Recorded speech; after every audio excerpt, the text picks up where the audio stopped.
কস্মিন কালেও অস্ত্রে আমার বিশ্বাস নেই। না ছোড়া, না ভুজালি, না সরকি, না বল্লম, না তলোয়ার, না বন্দুক, কোনো কিছুরই প্রয়োজন নেই আমার। আমি মারমুখ কোনো লোক নই। বালক বয়সেও আমি কোনো ফড়িংয়ের পাখনা ছিঁড়িনি। প্রজাপতিকে আলপিন দিয়ে আটকে রাখিনি কাগজে।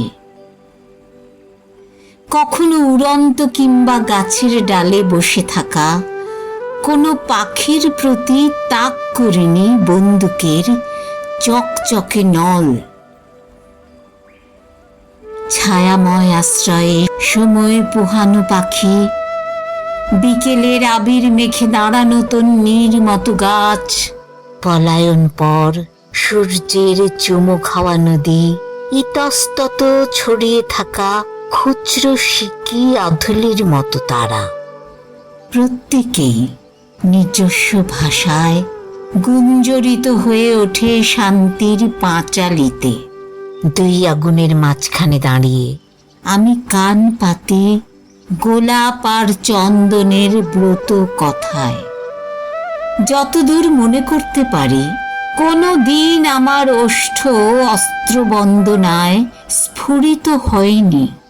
কিন্তু আমার ঘরে কেউ আগুন দিতে এলে, আমার ভাইয়ের বুক কেউ বুলেটে ঝাঁঝরা করে দিলে, আমার বোনের রওশন চৌকি কেউ তছনছ করে দিতে এলে, নিরস্ত্র আমি নিমেষে হয়ে উঠি দুরন্ত লড়াকু। আমার লড়াইয়ের রীতি নদীর ফেরির মতো, ফুল আর সুরের মতো পবিত্র। আমার কোমর কালো বেল্টে শোভিত হোক আর নাই হোক, শেষ অবধি লড়ে যাব অস্ত্রের প্রশ্রয়ের প্রতি ভ্রুক্ষেপহীন। না ছোড়া, না ভোজালি, সরকি, না বল্লম, না তলোয়ার, না বন্দুক, কিছুই নেই আমার।